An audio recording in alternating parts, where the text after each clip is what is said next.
I used to think there are people who will always be there, no matter what happens, until one day they didn't come. And the reason was something I never expected. Have you ever fantasized about your wedding? I do.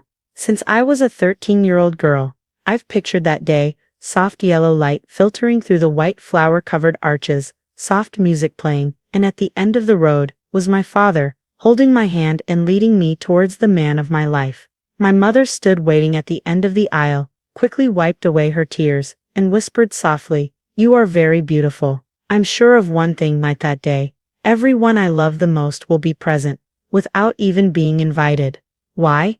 Because I'm their daughter. Because this is a moment that only happens once in a lifetime. But then, I learned a valuable lesson. Sometimes, the people closest to us hurt us the deepest. And there are beautiful memories that they were never around to be a part of. In today's video, I will tell the entire story that seemed impossible, why my parents chose to be absent from my wedding day, just because of a cat. I'll not only tell you what happened, but also share how I cope with deep disappointment from loved ones, lessons about beliefs and emotional limits in the family, and why are there some things that can never be done again. Before we begin, please share with me in the comments. If you're having a wedding, who is the first person you want to see walking down the aisle? I really want to hear it from you. Let's get started. This is a story I never thought I would tell. As a child, I thought adults could control everything, especially on the big days of life. It's as if happiness is something you can plan for, package carefully, and then open at the right time. For me, the wedding is the pinnacle of that dream. I used to draw doodles of wedding dresses on notebook paper, stick plastic flowers in doll's hair, and imagine my mother capturing every moment, while my father choked up handing me over to the man he accepted as family. I thought, how can parents not come to their daughter's wedding? That to me is impossible. But then, as I grew up, I realized a gentle but painful truth. People don't always love you the way you need them to, but the way they can. And sometimes, that's not enough. I have seen many friends fall into the same situation. A close friend of mine, Sarah, had her wedding on the beach in Florida. She spent months preparing, sending handwritten cards, choosing her mother's favorite foods. However, on the wedding day, her mother did not come. Reason: a meditation trip she had booked in advance and couldn't cancel. Sarah laughed at the party, but that night, she sat alone on the bed, still holding the bouquet of flowers, crying like a child. When expectations are not met, it doesn't just make us sad, it breaks us. The little lesson I learned is, don't equate love with be there at the right time. Not everyone who loves you is strong enough to walk with you in your most necessary moments. And don't let the pure dream of your childhood become a trap that makes you hurt yourself as an adult. Because dreams are only beautiful when we know how to accept that reality may not be like that. So what happened? How could something seemingly harmless, a sick cat, become the crux of all the pain? It starts with just one call, one small thing, something that doesn't seem worth worrying about. "Oliver hasn't eaten anything since last night," my sister said over the phone, her voice tense and hurried. Oliver is Emily's cat, a lazy old cat that she's had for over a decade, after a broken relationship. For Emily, it's not just about pets. It is a friend, a relative, a fulcrum. I remember at that time, I was standing in the middle of dozens of wedding items that needed to be checked. Invitations had not been printed yet. Dresses needed to be repaired. Guests had to change their meals. And I told my sister, with the gentleness of an older sister, but also a bit of lack of concentration, probably just a mild digestive upset, take him to the vet, then keep me updated. I don't think much. How could a sick cat affect my wedding? But big things sometimes start small, and we never see the storm until it's right above our heads. For the next week, I felt left out. Every call with mom revolved around Emily and Oliver. All questions about the party, seating, background music, were avoided. My father, who had said he would help me financially for the wedding, suddenly became busy. And then, one day, I asked my mother directly, "Mom, are you sure you will come?" Silent. Then my mother said, "We hope so."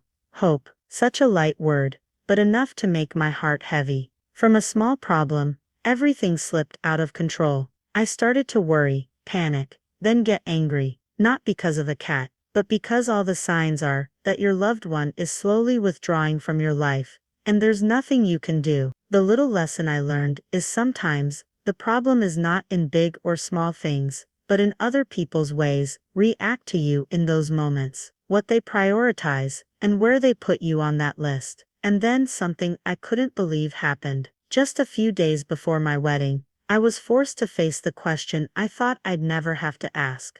My parents, are they really not going to come to my wedding? The answer came faster than I expected. There are times when hurt doesn't come from harsh words, but it comes from silence, from things that are not said, but we still feel it very clearly.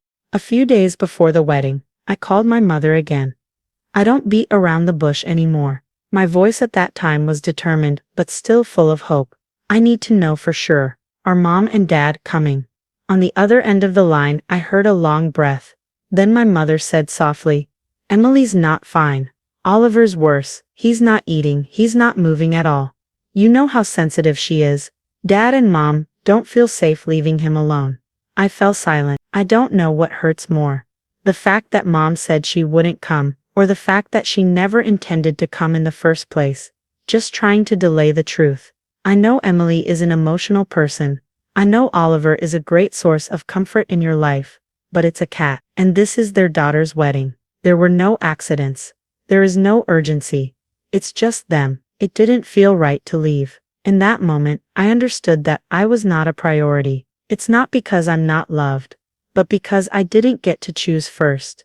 When they were forced to choose, and that leaves a scratch that no amount of apology can immediately mend. I remember one time in the past, I had a high fever when I was in middle school. Mom canceled an important meeting just to stay home and apply a cool towel and cook porridge for me. At that time I thought, I will always be the #1 priority. But adults teach us that love does not always come with priorities. The small lesson I learned is, there are times when someone's absence isn't just a lack of presence. It's a silent declaration that you're not at the top of their list. And that doesn't make you any less valuable, but it forces you to look again at who is really your fulcrum. That night, I stood in the living room, my wedding dress hanging quietly by the window, my heart empty. I don't cry, don't scream, just feel like something inside me has changed forever, and I still have one last ray of hope. I called Emily, the sister I've loved since childhood, hoping she would understand.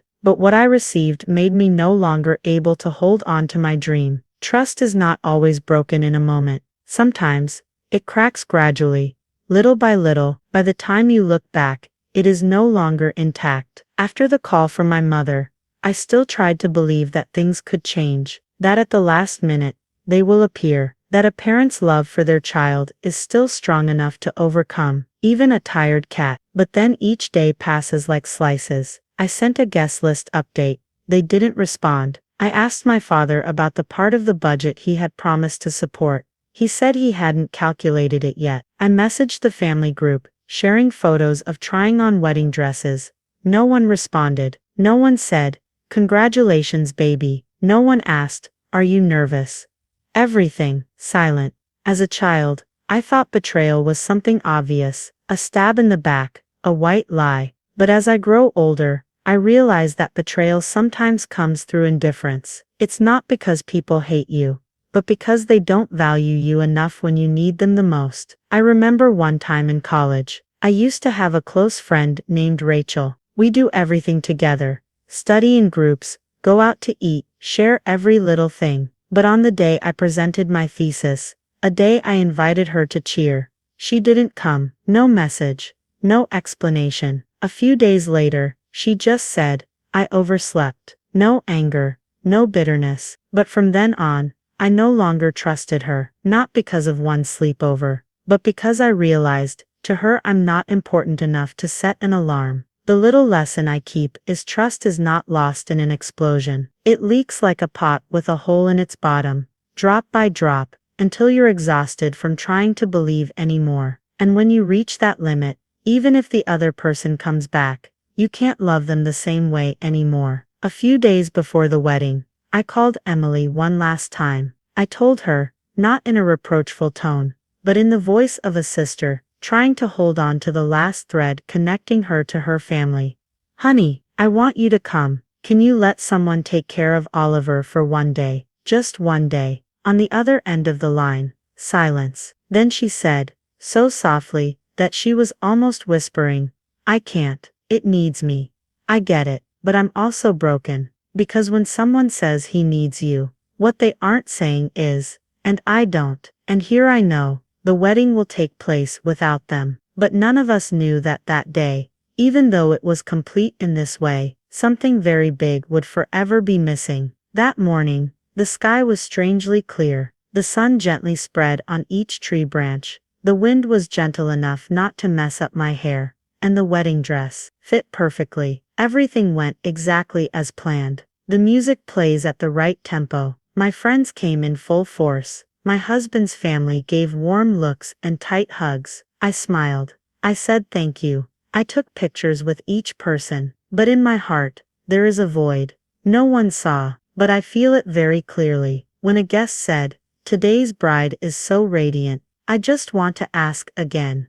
And do I look like someone whose parents don't want to come? As I stood at the end of the aisle, alone, there was no one to take my hand and lead me towards my husband. I tried to be strong, but that feeling like doing something important in the midst of an invisible silence. I remember the look in the eyes of a close friend, Anna, when she took my hand right before the ceremony began. She whispered, no matter who is missing today, everyone here chooses to be there for you. That sentence touched my heart, because that's right. Intimacy may be absent, but humanity is still present. There was one special moment, the first dance. I would have danced with my father, following the tradition I always wanted. But that day, I invited my husband's uncle, with whom I had only become close in the past few months, to the floor with me. He smiled, a bit awkwardly, but walked out anyway, and he said, your father isn't here, but someone still needs to dance with you. I almost cried at that moment, because what others miss will sometimes be filled with unexpected kind hearts. The small lesson I realized is beautiful memories don't necessarily have to be perfect the way you think they are. It was created by people who truly chose to stay, even though no one forced them to. My wedding day was nothing like my childhood dream, but it's still the day I became a wife. It was the day I chose love, and was loved, not by everyone, but by those who were truly important at that moment. And then, when I thought all the emotions had subsided, when my husband and I prepared to cut the wedding cake amid bustling applause, my phone vibrated. A message from Mom. Just one line. Brief, but like a scissor cut all the illusions I tried to hold on to. We just walked to the wedding cake table. Soft music played. All eyes turned to me and my husband, the most anticipated moment after the sacred promises. I put my hand on the knife. He put his hand on me. They both laughed, looking towards the cheering crowd. And at that moment, my phone vibrated. I glanced at the screen. It was Mom. For a moment, my heart ached slightly. Could it be they came? Could it be that they are standing outside the door? I opened the message, my hands shaking slightly, and then the text appeared. Oliver purred today. First time in days. Emily smiled a little. We're watching her favorite movie now. Hope your big day went beautifully. We love you. That's all. No sorry for not coming. No, we regret missing out. Not a word was mentioned about me, the bride of that day, just good news about the cat, and a faint greeting as if I had just returned from an exam. I felt like I was being pulled away from reality. The laughter around suddenly became distant. The cake in front of me lost all its sweetness. It's not because they text, but because on the biggest day of my life, they were still living a completely normal day, as if nothing important had just happened. I closed my phone, gave the photographer a gentle smile, and then cut the cake as if nothing had squeezed my heart, because I understood. I'm not waiting anymore. Don't expect them to make up for it. Don't expect them to understand. I used to think hurt came from wrong actions, but now I know. Hurt also comes from things not done, presences that are not present, words that are not spoken, and hugs that never come. The small lesson I learned is not everyone who misses you realizes what they've missed, and it is that indifference that hurts us the most. That evening, when the guests left, when the flowers had withered and the lights were turned off, I sat on the hotel sofa, my wedding dress still undone, my eyes looking into the distance, and I whispered to myself, they missed it, but I didn't. I'm still married. I'm still happy, and I will live on, just from now on. No longer keep them at the center of dreams. But then time passes, and like every story that doesn't end, a new chapter suddenly opens. An appointment with the parents, an apology, and one last chance to understand each other. About 3 weeks after the wedding, my phone rang. It's Mother. Her voice was light, as if she was examining my mood through each breath. Mom and Dad want to invite you to lunch. Not much to discuss. Just, I miss you. I hesitated. Not because I'm still angry, but because inside, something has changed. We met at a small cafe, where I used to go often in college. My father stood up when he saw me entering. He smiled wryly. Mom grabbed my hand as soon as I sat down, as if afraid I would disappear. We're sorry, she said, her eyes red. We thought we were doing the right thing. Emily was so depressed. We were afraid if we left, she would collapse. My father continued, his voice low. I thought there would be another chance to make up for it later. But now I know, there are things that cannot be repeated. I listen, and I understand. I no longer blame them like before, but I also can't pretend it never happened. It's impossible to redraw the memory of that day, the memory of the empty chair, of my eyes searching the crowd, but never finding them. Forgiveness is something I can do. I love them, and I don't want to carry anger in my heart forever. But forget, or not, never, because their absence left a permanent void in a day that cannot be repeated. I remember once hearing an old lady say, people always think apologizing will heal all wounds, but sometimes, scars remain not because we don't forgive, but because we were hurt so much. And that's right. The little lesson I learned is forgiveness does not mean everything will go back to the way it was. Sometimes, forgiveness is just a way to retain love, but let go of expectations. I left the cafe that day, feeling lighter, but also more mature. I still call my mother, I still visit my father, but I no longer expect them to be the center of important occasions. I learned how to build new moments, with people who always choose to show up. But then, when everything seemed to have calmed down, as I slowly began to stitch my trust back together, then the call came from Emily. This time, it's not about Oliver being sick, but about the ending. And it opened a completely different chapter of the story. The call came on a Thursday evening. I just made myself a cup of tea, and planned to sit down and read a few pages of a book. The screen showed Emily. I hesitated. We haven't talked for a long time. I picked up the phone. My sister's voice was hoarse and choked, like someone who had just cried for a long time. Oliver passed away last night. I fell silent, not because it was too surprising, but because I knew what was coming. I continue, sister, I think I ruined everything. That quote isn't just about the cat, it's about the wedding day that I missed. About the choice that I didn't fully understand the consequences of. I kept thinking, if I stayed, I would be able to keep it longer. I didn't realize what I had to trade. I heard her sobbing, and for the first time in weeks, I didn't feel angry anymore. I just feel sorry, not sorry for me, but I feel sorry for my sister, who loved so much, so desperately clinging to the only thing that felt safe. But I lost a memory that no one can give me again. I remember a story I once read, about a man who missed his mother's last birthday because of an important business trip, and it wasn't until later that he realized, there are things I try to protect, but in the end I lose both. Work is still changing, but relatives can't wait forever. Emily said with tears in her eyes, you don't need to forgive me, I just want you to know, I was really wrong. I didn't reply. I let the silence linger as a quiet admission to myself. We were all wrong. In very human ways. The small lesson I learned is sometimes, we trade the most precious thing to keep something that cannot be kept for long, and only when that thing leaves, do we feel empty inside, not because of loss, but because we were not there at the right time for those who needed us. I don't know when you will stop tormenting me, but I know one thing, even if we forgive, even if we hug each other again, that day is still over, no turning back. Can't record with love. I texted Emily after that call. I forgive you. But remember, never let another love make you miss the most important thing again. And just like that, I began to understand that love is not just being present when it's easy, but choosing to stand by each other, even when our hearts are confused. From there, I learned to redefine family and loyalty in a different way, a more realistic way, but also more profound. When we were children, we often heard the sentence, "Family comes first." That sentence resonates from moral lessons, from dinner, from the words my mother taught me every time we quarreled. It is an uncontroversial truth.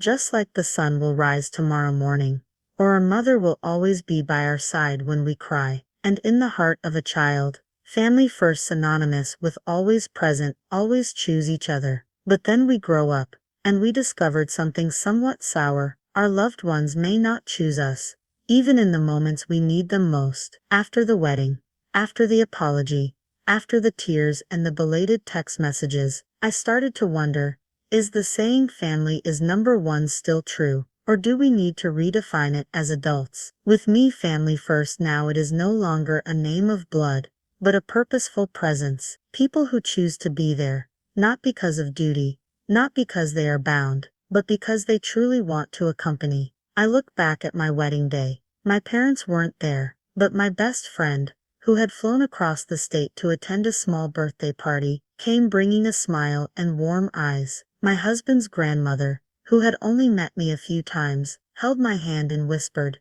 "You have family here, don't worry." I started to understand. Family is not just people who are related by blood, but people who choose to love us over and over again. I have an old colleague named Mark. He once said, the day he went into the hospital for surgery, it was his roommate who stayed all night to take care of him, while his mother was busy, taking him to summer camp. He smiled sadly and said, "It turns out sometimes strangers choose you, while loved ones choose something else." And I don't blame anyone. I just learned how to change the positions of people in my heart, peacefully, without resentment. The small lesson I learned is, when we grow up, we don't have to give up our family, but we have the right to choose the concept of family for ourselves. Because true love doesn't always come from familiar places, but from those who dare to be present when we are at our weakest. And thanks to that, I appreciate the wedding photos I have more deeply, not just because I laugh in it, but because I know who was behind the lens to preserve that moment for me. But there's one thing my parents, my sister, can't get back. No matter how much you love or regret, I have a wedding album on the living room shelf. The ivory cover, hand-stamped, each page is a vivid memory. I smiled brightly next to my partner. I hugged my friends tightly amid the music. I stood amidst applause, lights, and congratulations. But there is one thing that cannot be found in any photo. My father was not in the picture of me walking down the aisle. My mother did not appear the moment I fixed the veil in front of the mirror. My sister wasn't standing next to me when I held the first bouquet of flowers. Those photos are still beautiful, but they are missing the people who were at the center of all my childhood dreams. And whether I forgive, whether I heal, whether I continue to live fully, that absence is still a white space that cannot be filled with Photoshop or a belated apology. There are things in life that happen only once. There is no later version. There is no free time compensation. There is no redo at your convenience. The wedding day is one of those things, and people keep thinking, I will explain later. I will correct mistakes later. But time doesn't stop waiting for someone to turn around. A friend once told me, the scariest thing is not being forgotten, but being missed. In the very moment you need to be remembered the most. The final lesson I carry with me is choose to show up in other people's lives when they need you most. Not perfectly, not at the right time, but present. Because once that moment passes, the only thing left is the photo without you in it. I still love my parents. I still love my sister. That love is not lost, but it is no longer the innocent love like before. He has matured, knows how to keep his distance, knows how to let go of expectations, and know how to deeply appreciate those who choose to stay, instead of just saying they love me. And you know what? If there is someone in your life waiting for you to step forward, if there's a promise you've made that you haven't kept, or an important upcoming event, be present. Be present. Be a beautiful memory in their photo. Because one day, people will look back and see clearly who was really there, and who wasn't. If you've ever experienced a moment when someone's absence left you heartbroken, or if you've ever been the one to miss a moment that can't be returned. Please share your story in the comments section, because when we dare to tell, that's when we begin to heal. Thank you for listening this far. This story isn't just mine, it could be yours too, or someone you love. And if it touches you, please share so someone else doesn't have to walk down the aisle alone like I did.